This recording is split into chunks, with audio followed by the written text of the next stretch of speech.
right, Sung. We have so much to share about, so I don't know where to begin, but I mean, we can begin in the Miamiator and how it came about. Oh, okay.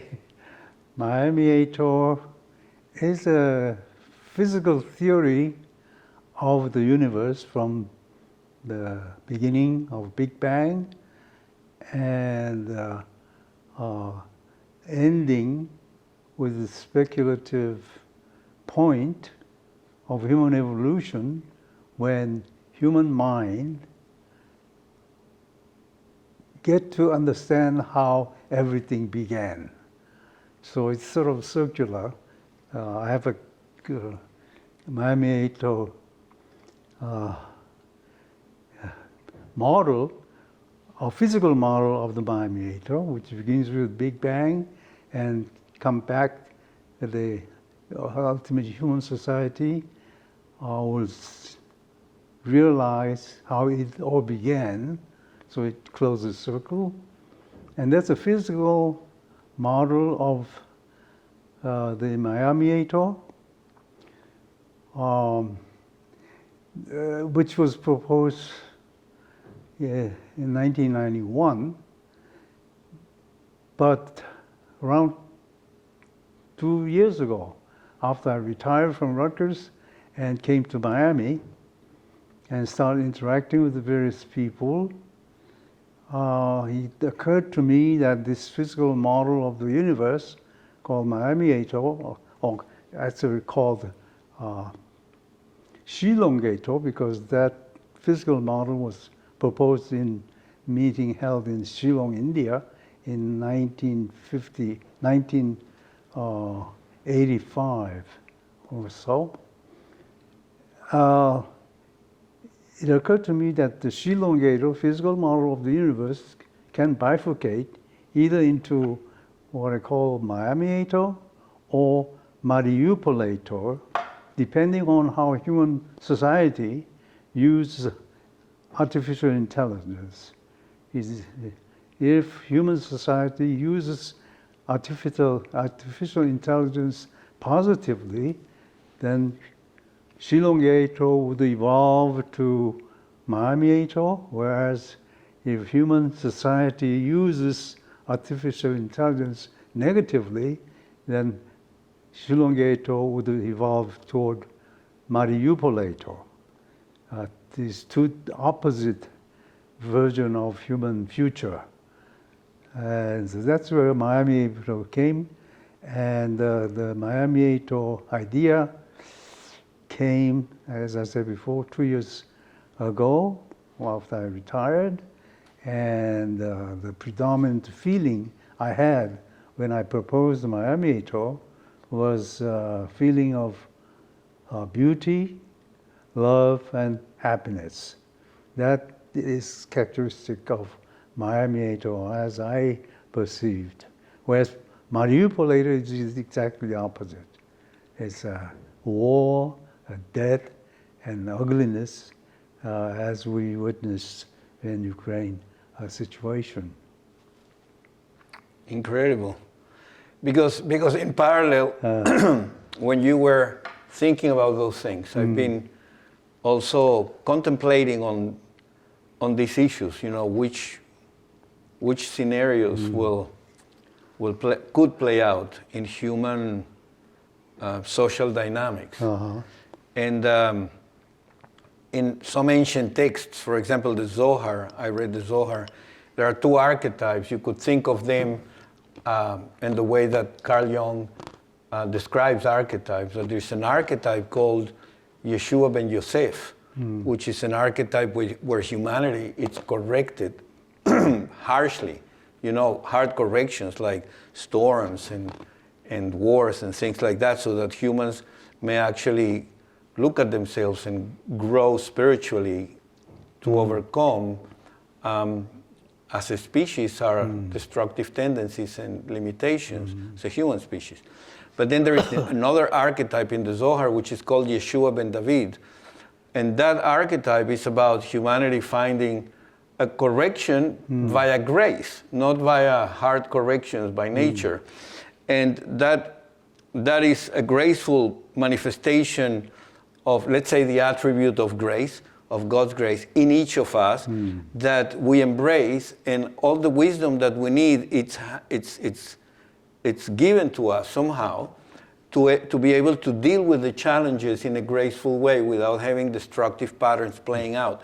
So Mariupolator would represent, the archetype of Moshiach ben David. It's not Yeshua, but it's Moshiach ben David, and then it would be also Moshiach ben Yosef.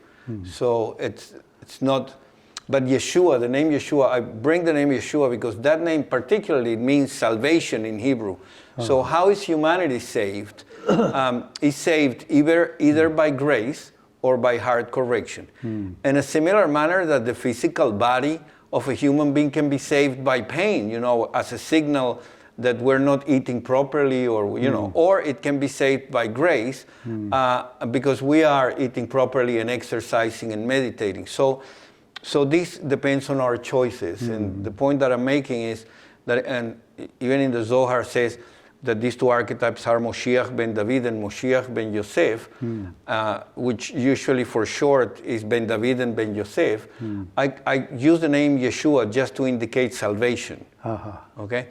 Or Yeshua, which is salvation. So these two models parallel each other so well, and we've somehow, you and I, taken this to the biophysics, of it all, and what meanings and intentions are. So maybe I'll put it back to you to tell us, how this can be embodied humanly and how we can evolve towards that, biophysical reality.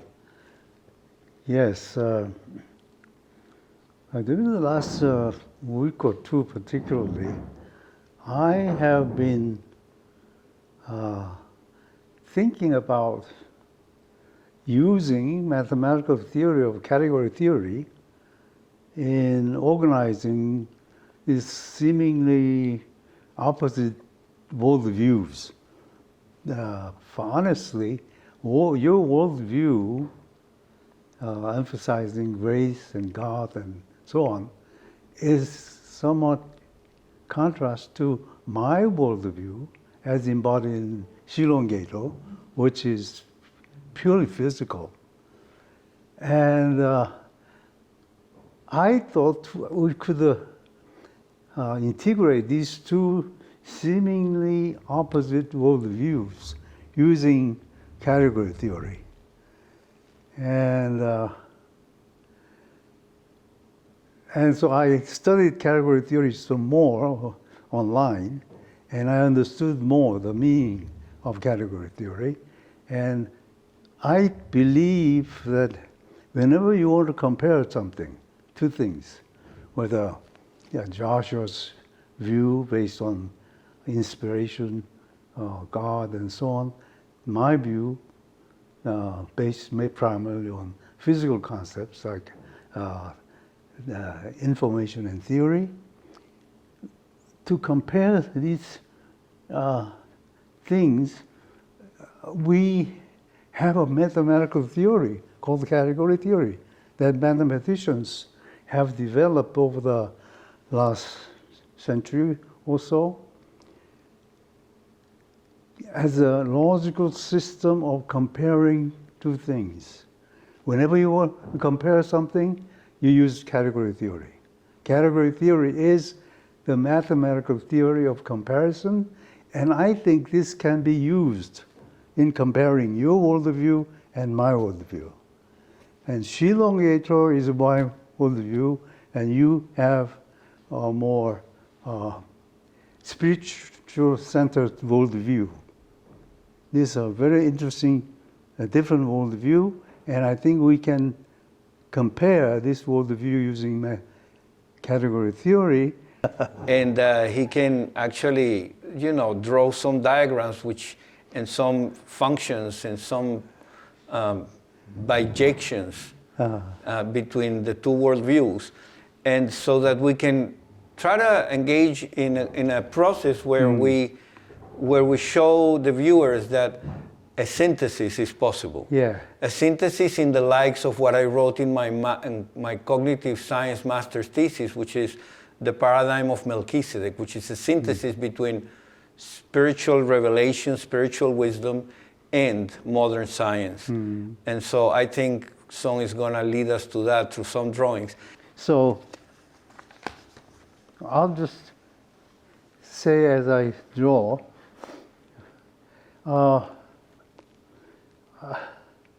I assume that the reality consists of two world views. One I call visible world, and the other one invisible world. And each world is a category. Category by definition is anytime you have a set of objects which are related, you have a category. Set of objects, that's called objects, and the relation between objects are called morphism by mathematicians. So if in the visible world we have many objects, but let's say two objects, A and B, and they are related. A can be transformed to B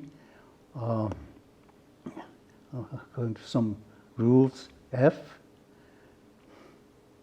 So you have relations. To have relations, you have to have two objects at least, and the relation in between them. That's the visible world.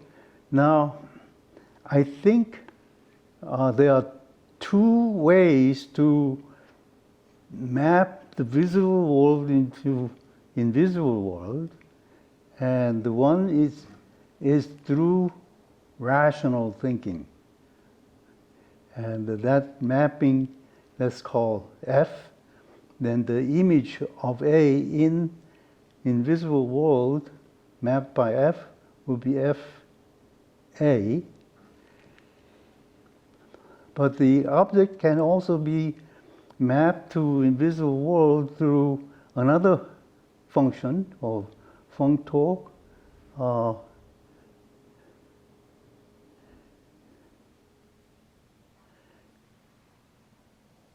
called G. So F is rational. G is non-rational. These are assumptions that I make. To me, reality consists of rational parts and irrational parts. For example, my Shilong-Gato model is a rational description of reality, whereas your spiritual-oriented worldview may be non-rational aspect of reality. Both are important. Yeah. In my opinion, I was mainly interested in the rational part. I thought everything could be explained rationally until later on in my career.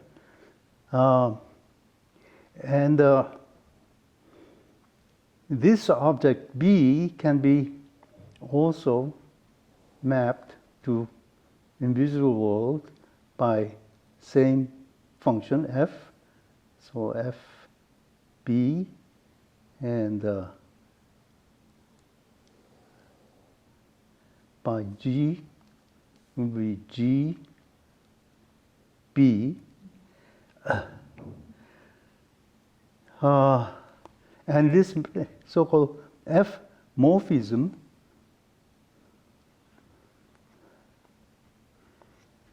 is also mapped by two functions, F rationally,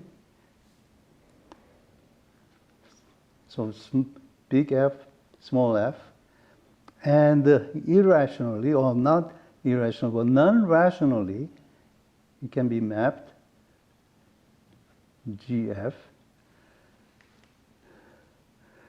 And if A and B are related to each other, that relation shows up in the invisible world. And I am assuming that using you and Hidalgo as a model, I think both Joshua and Jesus represents to me ultimately the love of the universe. And that's an assumption. And that relation F, if it's real, it should show up in the invisible world too. And therefore, FA would be related to GA by the same principle, love. In this case, it's called natural transformation, alpha. Alpha is called natural transformation because it's called natural transformation because if F represents love in the visible world, its image should naturally represent love as well. So let me translate a little bit of that for the viewers that are not too mathematically, you know. So I can see exactly your point because I have you know, some background on category theory and all that I've shared with you in many of our publications, yeah. And so I'm really glad that you actually made the distinction between irrational and non-rational because, you know, it's not an irrational element of nature that you're referring to. It's actually something that cannot be rationalized. Right. Yeah. So that's really good. And the other part that I wanted to ask you is, well, there can be also a mapping from the invisible to the visible, meaning what exists in the invisible ends up being detected in the visible. So it's a bijection. It's not just a one-way relationship. Is that correct? For example, a vision of the future, it's in the invisible world, but that can manifest in the external world. I think that's an excellent point. But the literature I have read so far hasn't dealt with that reversibility. But I'm sure mathematicians would consider that. Wow. We should look into it. But intuitively, I think it should be possible because visible world and invisible world is a part of reality. Yeah. Therefore, if visible world can influence invisible world should be able to influence visible world as well. Yeah. Yeah. So that's a good point. Let's look into that more formally. In the future. Yeah, in the future. Yeah, that would be a really good point of research or exploration. Yeah. Let me complete this diagram. So one more step. So the morphism in visible world is transformed into natural transformation in the invisible world, and it's designated as alpha. And there are two components of this natural transformation: alpha at point A and alpha at B. And so if love is real in visible world,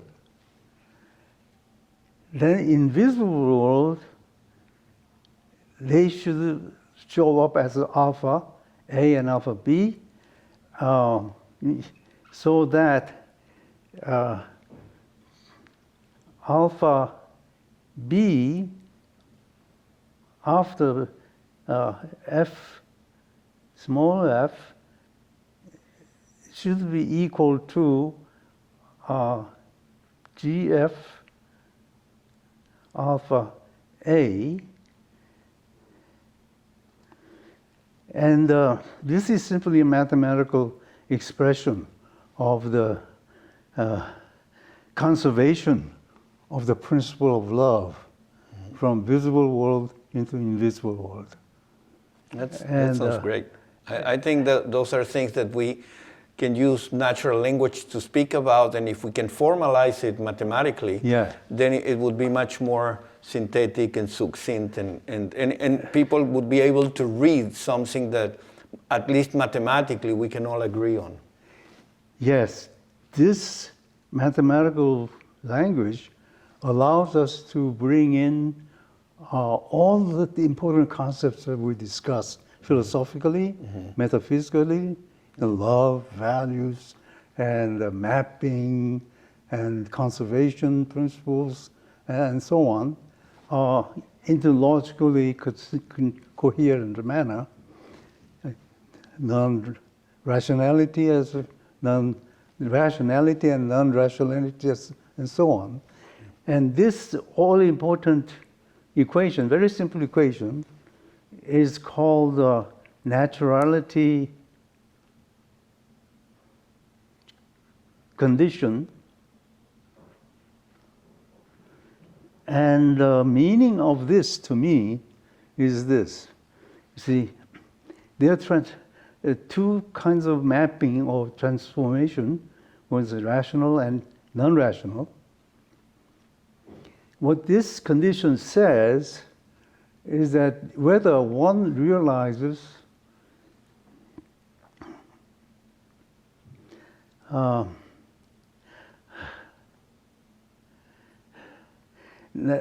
something rationally first and only later, non-rational thing, or somebody may understand non-rationality first, but that leads to rational understanding.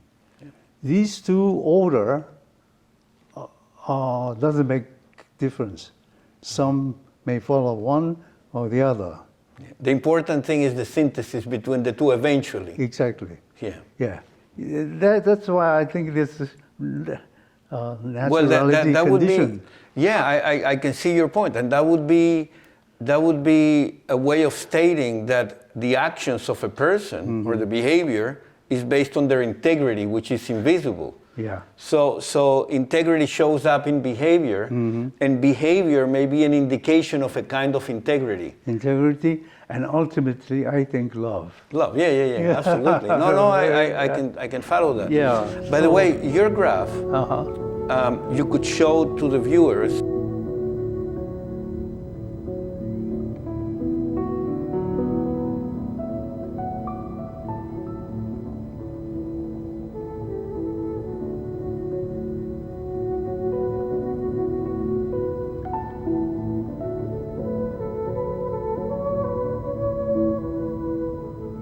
So one thing I learned after doing this, the importance of the assumption that reality may indeed consist of rational aspect and non-rational aspect, and only rational aspect is understood by science, and the scientists normally, average, ignore non-rational aspect of reality. Yeah, but see, when we do decision analysis, which is a scientific-based theory, decision theory and decision analysis, there are elements of values in a utility function that we cannot measure, but we can quantify in different scales. So those are quantifications based on subjective experience or the invisible world. We call them, I call them spiritual values in the brain of Melchizedek, as opposed to behavior, not opposed, but as complementary to behavioral values, which are values that we learn while we are, we are in this dynamical world interacting with others and the environment. So those spiritual values can change behavior, okay? And to the point that some people can become, who were very violent, being part of, let's say, a gang member, and meet the love of their life, they can transform and become very, very kind and very polite with others, and that love for the other person, transform them. The love itself transformed them into a more kind person, meaning changing behavior.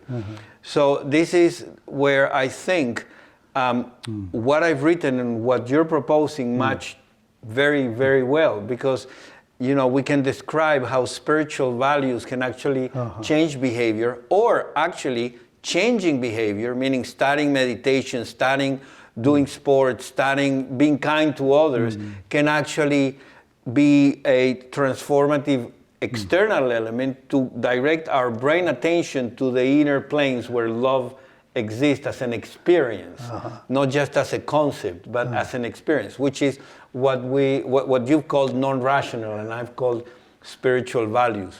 And so the thing is that what you draw is very dynamic. It's not just a static picture, because it's like meanings are created all the time. So there is this interaction continuously between the inner and the outer, which affects decision making and intentional action. And then we can imagine that there are networks of meanings that are continuously changing and transforming as we become more conscious of the non-rational and the rational and how they relate to each other. And I mean more conscious because we start to be more conscious to the point that you can explain that in your own way, and I can explain that in my own way, language, but now we can formalize it in a common language, which is category theory. Yes. So category theory is supposed to provide a way to integrate all sciences, all mathematics, in a rational way. And I think category theory may be useful in integrating all sorts of different metaphysical schools of thought. Yeah. And philosophers try to do their philosophy without use of mathematics. But this may be one way to introduce mathematics in the philosophical, metaphysical discussions. And I concur with that. My observation, both as a person who lives a spiritual life and also as a person who has done a lot of science and music and surfing. So those things have given me an insight into reality, where I think that the language of mathematics may be able to actually provide a way of trying to explain in a way that everybody can understand it. Once we understand category theory, our experiences, and be able to communicate better, to the point that I think every metaphysical view, as you're saying, which is a worldview, a model of, they all have their origins in human experience. We talk about metaphysical worldviews, they're human experience-based models. And same with science. Science is also a process of inquiring to the objective universe, but it's got its origin in human experience. So if everything got its origin in human experience, then they should be able to be integrated at a meta-mathematical level, at a category theory level, perhaps. That would be, and then, of course, spiritual experiences and religious experiences and mystical experiences, they're all experienced in human world, in our human experience. So they also may be able to be integrated. And I think, the things that we can explain rationally, we'll explain them rationally. And the things that are non-rational will also have a rational framework to be incorporated in how they may affect reality for good or for destructive paths too. And so I think that's a really powerful place to start a mathematical inquiry about integration. This is sort of my personal history too. You see, as a scientist for 3 or 4 decades after my PhD work, until maybe 1990s. I was convinced that everything in the universe can be understood rationally through scientific work. I was particularly fascinated by molecular biology and so on. But one incident that occurred, which started to cast doubt on my rational philosophical outlook, happened when I attended this international meeting held in Bhopal, India, where I proposed a cell model called Biophysics. During the conference, there was a conference break, and scientists were invited to visit local museum, art museum. And I was standing in front of a huge painting, the size of this wall, with the wife of the Professor Mishra, who organized the meeting and who also invited me as a keynote speaker of the meeting. We were watching the painting, and the painter was next to us. And I was wondering, it was some kind of abstract painting. So I asked the painter, what does this painting mean? As a scientist, I'm curious. It was an abstract painting I just didn't understand anything about.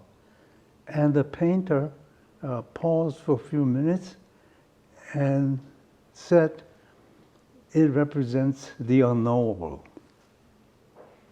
And I said, what do you mean unknowable? I thought modern science can know everything. I said something to that effect, and the wife of the organizer, Mrs. Mishra, was interested in this dialogue between scientists and artists, and I think she wrote an article for a local newspaper for our dialogue. And that was the beginning, that there is unknowable aspect of the universe. And that is being incorporated here. Mm-hmm. It's rational and non-rational.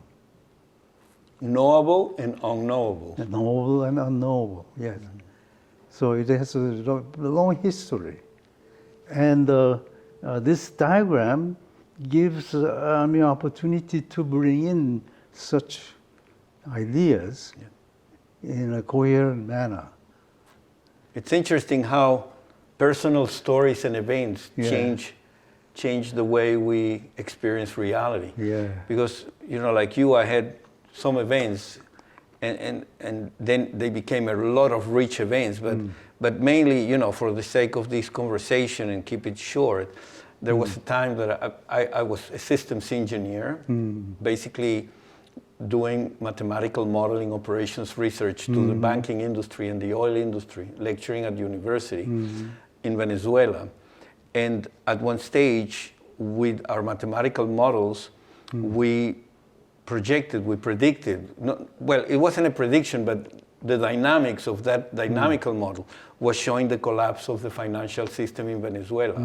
And the worst part of that is that no matter how much we change the parameters within certain limits, it was all collapsing in no more than a week window in 1 year time. So in 1 year, this week, somewhere in the week, the financial system was going to collapse. So I had to put my clients, in the room, my partners in business, in the consulting firm, and said, well, what do we do? And so we sent a letter to the president of the central bank, if I remember well, and her name, I'm pretty sure it was Ruth de Crivoy at that time. But of course, that's in 1993, 1992, or 92, 93, somewhere there. And it's a long time ago. So, but at that time, contemplating on my life, and where we were in Venezuela, trying to do something good for the country, I thought, this is too big for human beings. This have no political solution, not economical solution, and no religious solution, because there is so many disagreements and corruption in the process and so on. So I thought, well, I may as well call upon, God or the spirit of it all. For me, I didn't have a problem thinking of in terms of a creator, because I've been raised amongst family members that, it was common knowledge to talk about the creator. And so I have this amazing spiritual, answer that week when I said, well, you have to have answers for me, because I'm not just gonna move from here until you answer me. And a set of very meaningful events happened.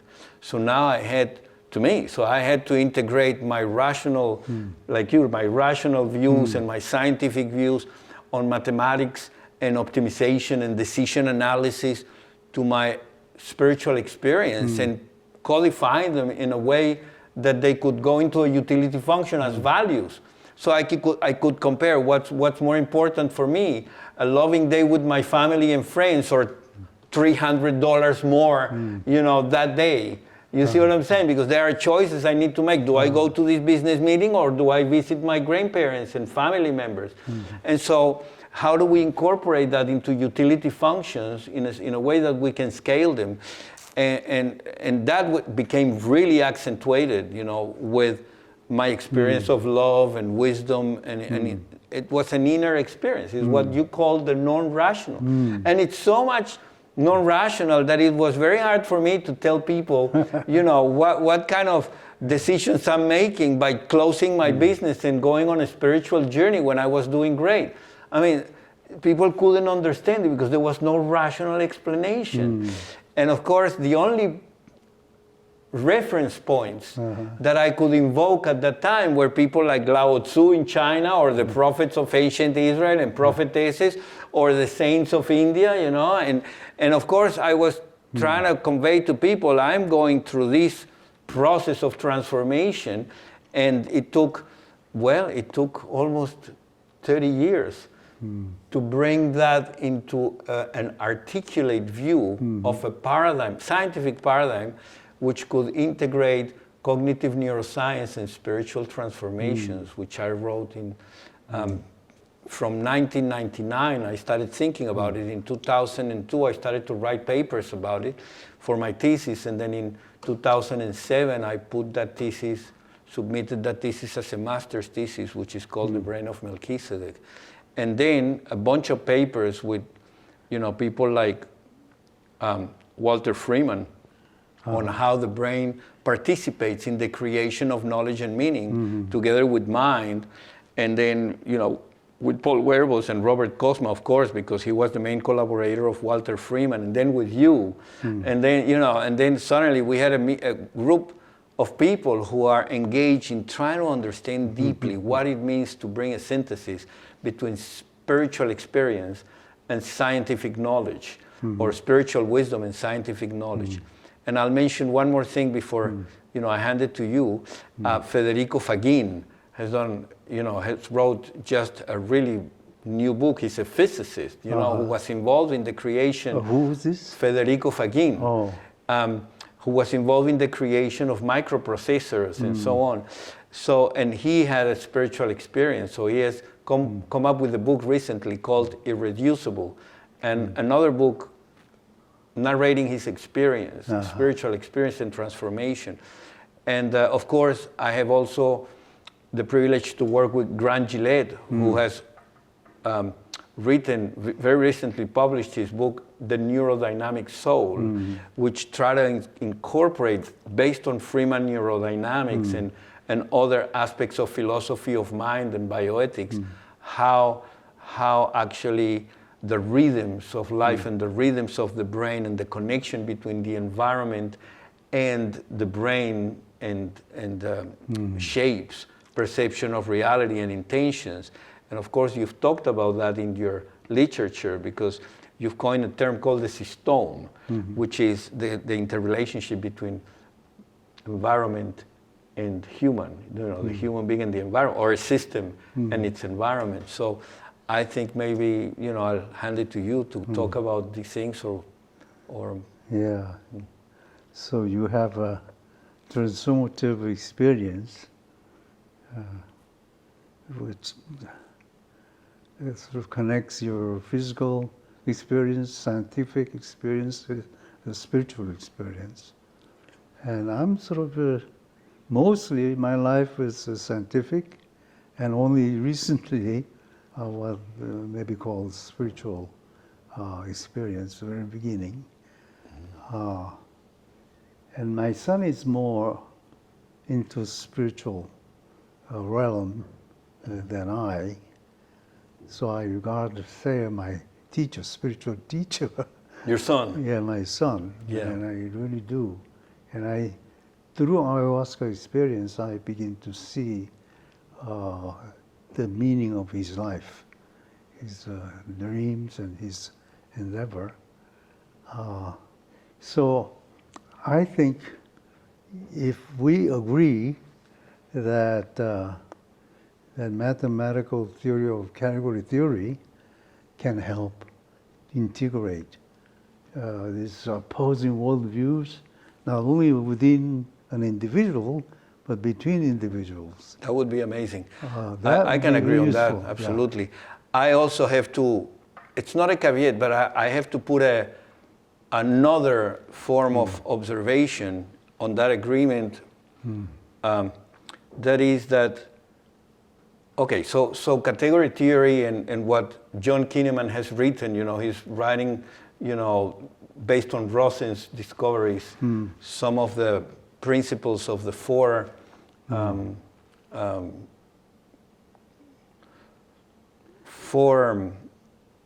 categories. That's Aristotelian. Yeah, four causes. Four causes, yeah, that's what I was trying to recall. Yeah. So the four causes, and he's integrating that together with you in a way, because I kind of followed the conversations that you had with him.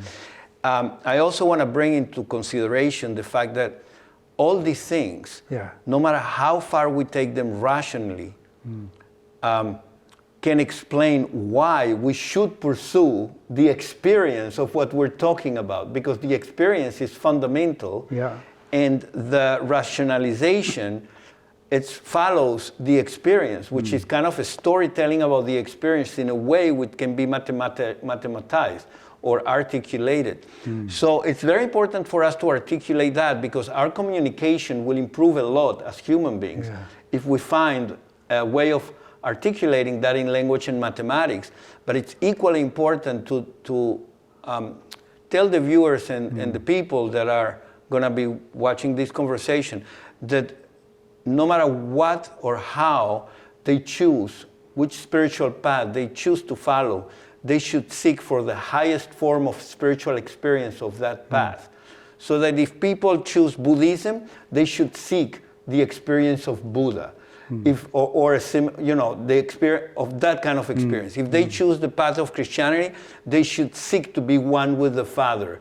If they choose the path of, ancient Israelite wisdom, then they should seek to be the manifestation of a God, of a prophet or a prophetess. If they seek the experience of India, of the Hindu teachers, they should seek to be the avatars, the highest form of spiritual human beingness possible. And that should be our next inquiry in humanity for the future of humanity. And of course, if I'm leaving some religious paths, they're all included. I mean, I just cannot mention them all.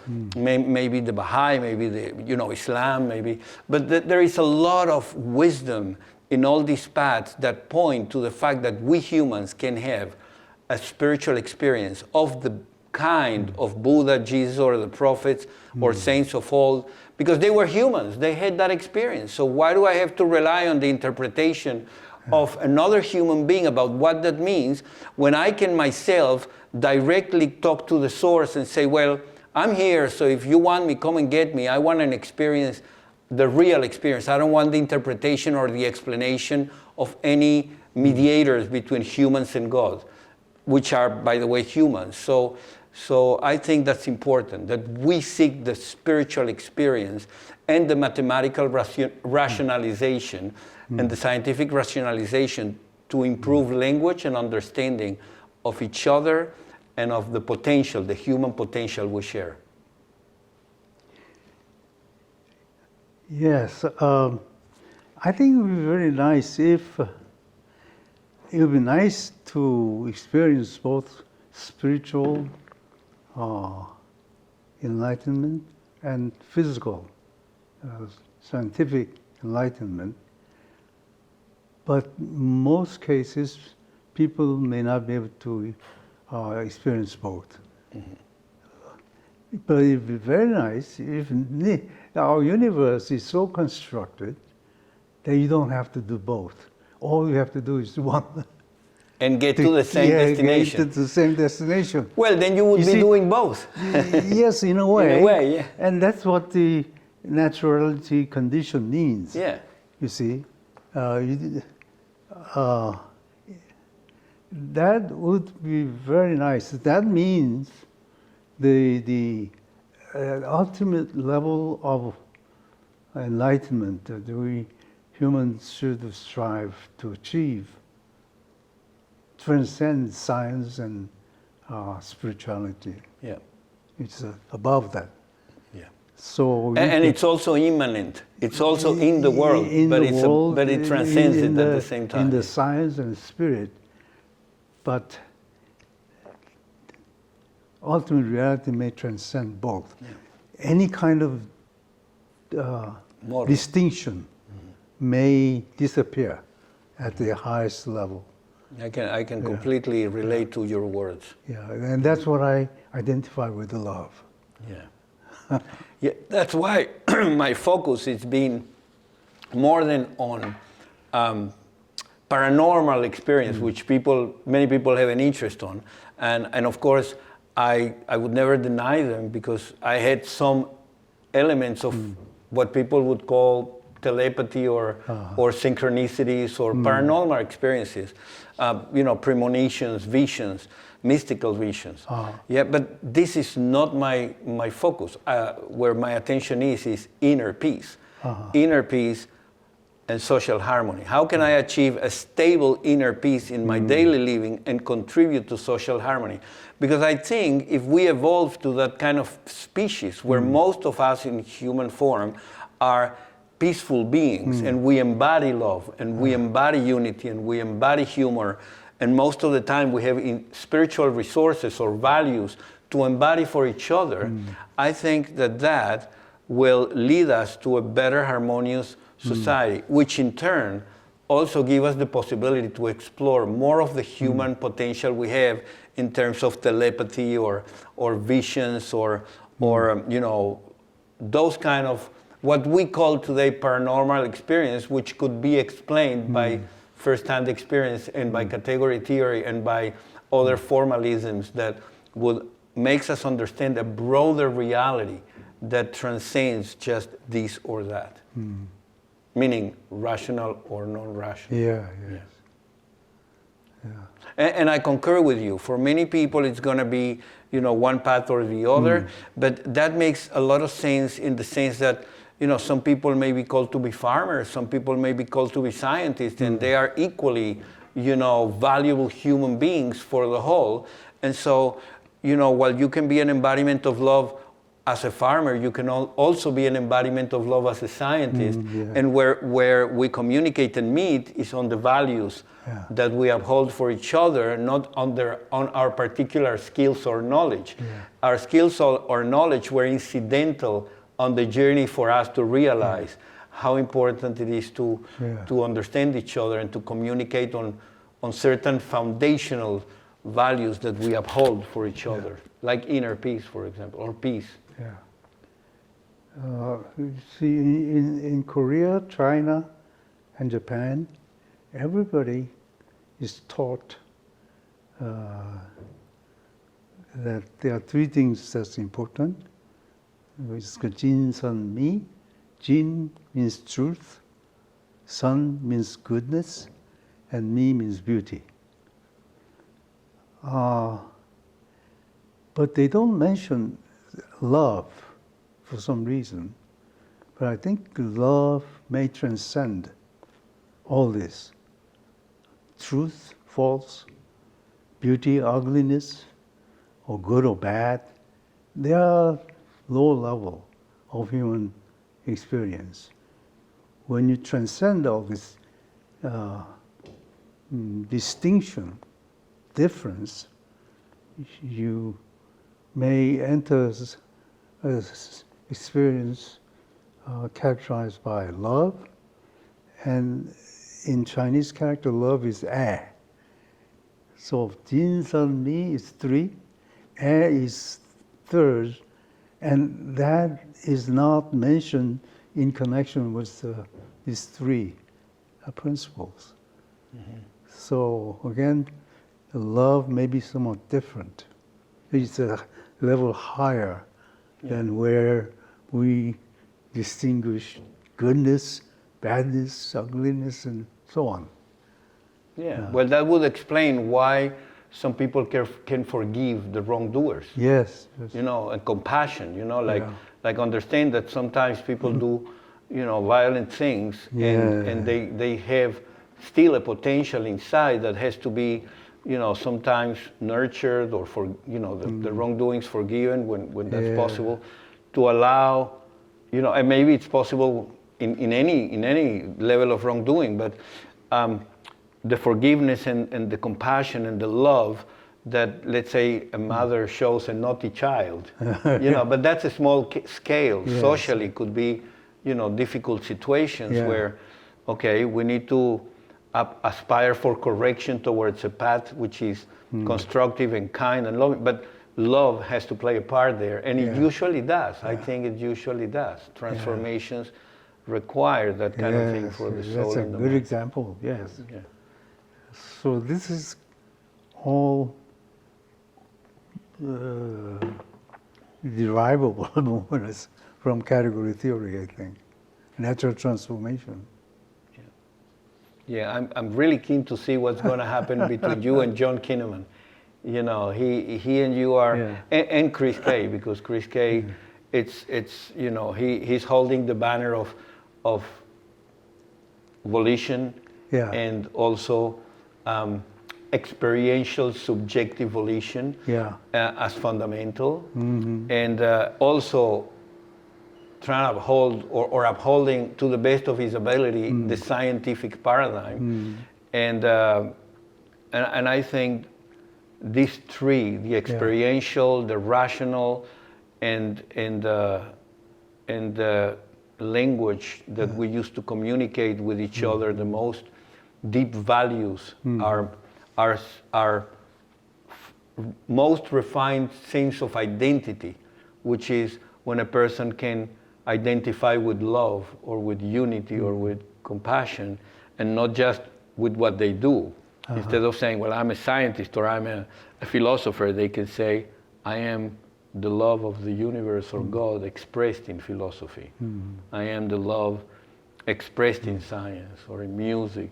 And so that identity of values, I am value, I am a set of values, that identity I call the I am identity, may definitely be understood better if we understand that some forms of identity in the physical world, A and B, what you call A and B, have some form of higher identity that upholds A and B in an invisible world. So in the invisible world, we may call A and B, you know, non-rational or spiritual values, and in the visible world, we may call it behaviors. So we may be able to map spiritual values with behavior, which is the subject of my master's thesis, the brain of Melchizedek. So another thought that occurred to me during ayahuasca experience, that we may live in a unique history of human species, in that there's so much information. We are accessible to through AI and all that. So much information, so that we get lost. We don't know what they mean. So we may need some way to extract essential knowledge from this vast amount of information out there. So once we accomplish that, if we succeed in extracting the essence of knowledge, that may help humanity. Many of the human problems may be resolved by that knowledge. I don't know how to call it, wisdom. And we, I think, are living in a unique era, and we are swimming in this vast amount of knowledge, but we don't know how to utilize it. We don't know the value of it. And the value may reside in the basic wisdom that can be filtered out from this chaotic mass, like RNA data you analyze, lots of noise, right? Yeah, try to filter the noise from the structure, yeah. Now, you know, it's an interesting one, because I think that, before we can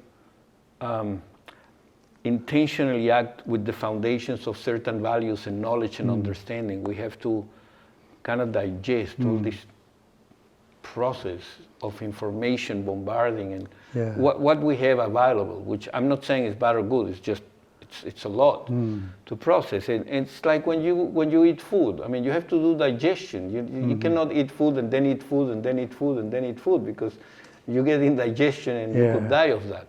So with information, if the analogy can be established, if you absorb too much information through the senses, you can actually do damage to your own understanding of reality, your perception, if you haven't digested that and so to speak. You know, if you haven't integrated that information as a nurture, in a way that can nurture your wisdom, you know, that can nurture your understanding of reality, that the value of the information resides not on the information itself, but on the meanings that your existence has been able to produce via your brain, your mind, your heart, your body in general. You know, all the meanings are a consequence of what happens to us physically, completely. And the mind plays a role, and what people call the soul, or the soul for me, plays a role. And all that indicates that we should have a time of digestion to absorb information and let it sink in and arise in the form of meanings and values that are useful for us to act in the world positively. And I think that's an important point that you've made, that there is a time of, you know, let's say, gathering information, processing information, and then integration and action, so to speak. There's a German biochemist whom I met maybe 10, 15 years ago, who emphasized the difference between information and knowledge.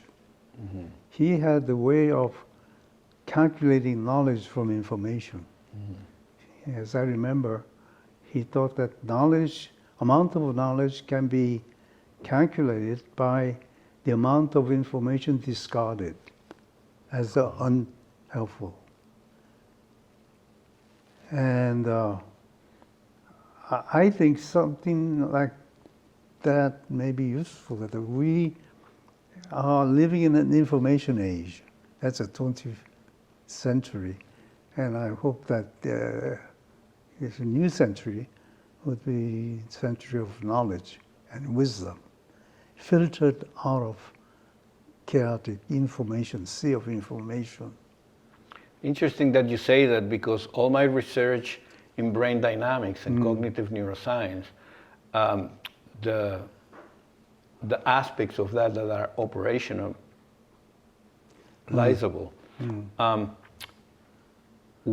had their foundation in Freeman's neurodynamics, in Walter Freeman's neurodynamics, and Robert Cosma mathematical modeling, and Giuseppe Vitiello's condensed matter physics. And of course, my part to play in that team, let's call it like that, in that group, was to try to understand how the brain participates in the creation of knowledge and meaning, because knowledge and meaning are connected. So for Walter, when you read the literature of Walter and what he wrote about, Aquinas and Socrates and his neuroscience, the way he did systems neuroscience, he explained that the brain was not an information processor, that the main currency of the brain was not information only, what's actually meaning, because it's meaning what allows you to make intentional actions.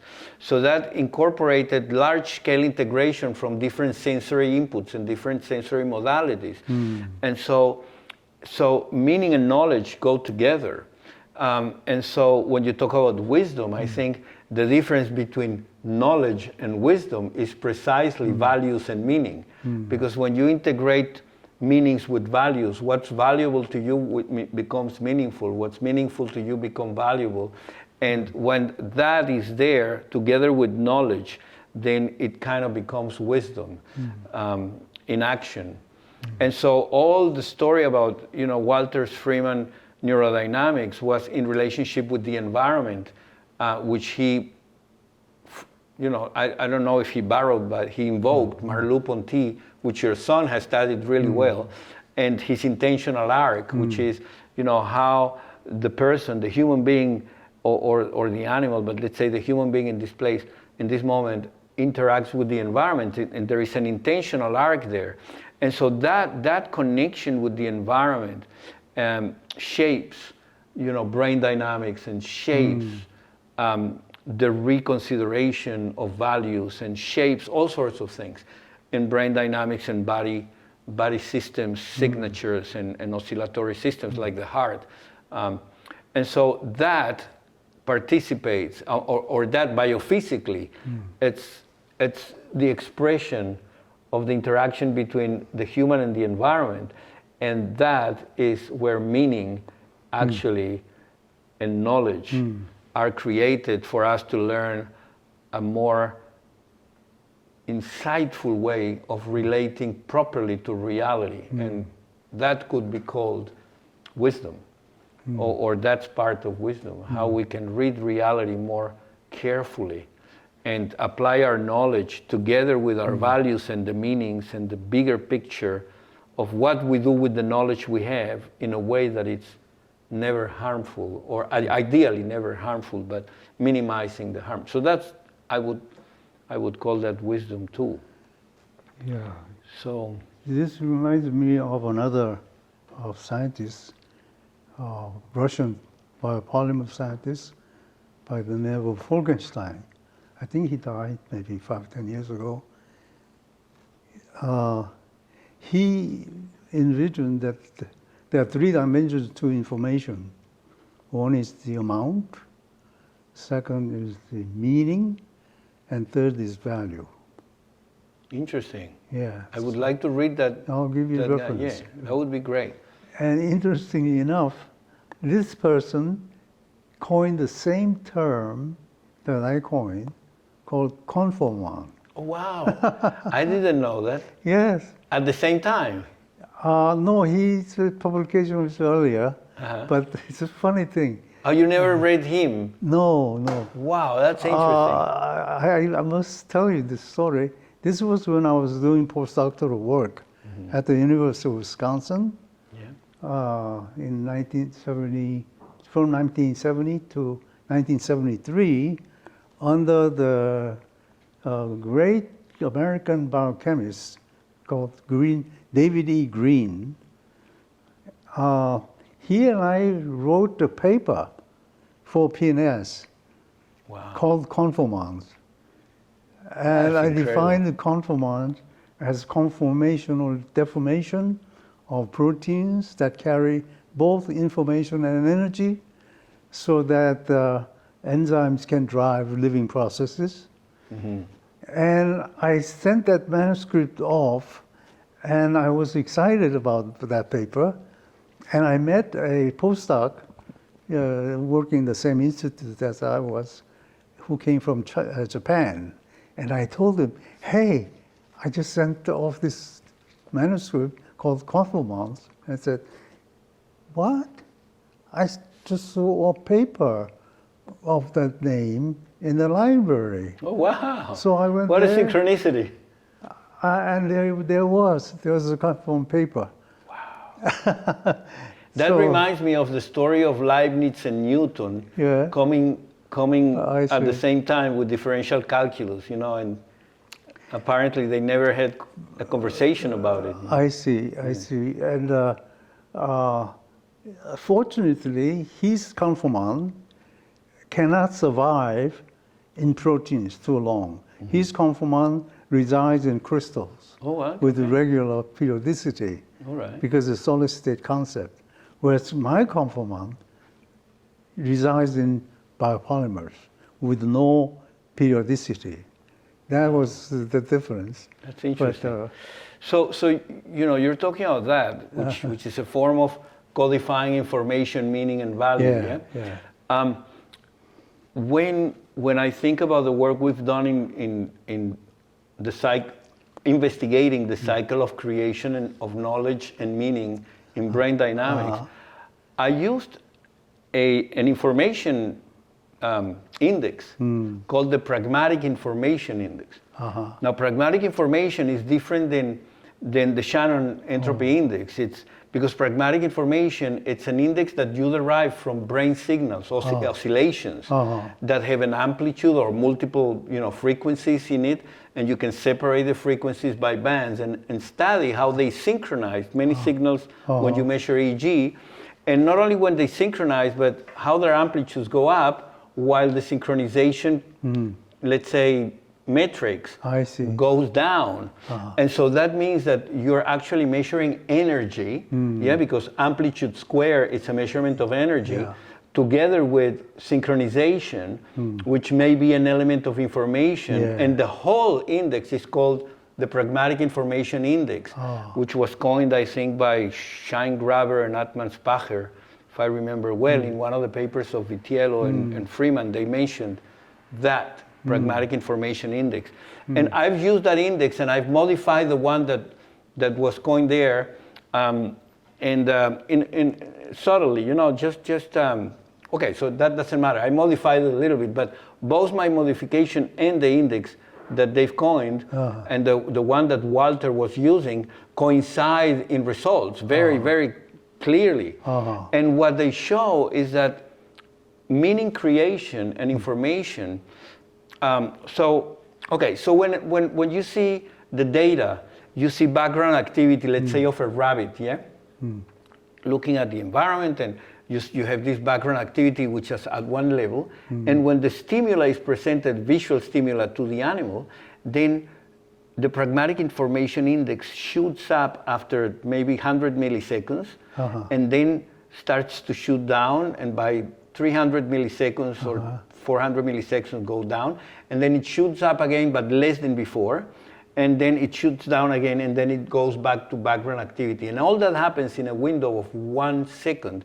And mainly the whole processing happens even most of the time in 500 milliseconds, 600 milliseconds window.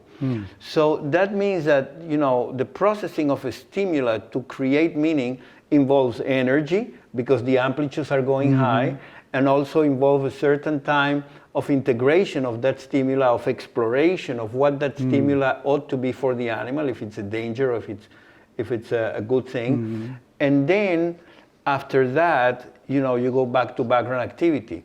In background activity, you're still processing information from the environment, but it's not the salient stimuli that could mean something good or bad. That becomes meaning. And that's where the majority of the information it's created in the form of meaning, or integrated in the form of meaning, and most of the energy is spent to actually identify and classify that element of meaning to make a decision whether to run or to give a hug to whatever the object is. I mean, to have a good relationship with the meaning. So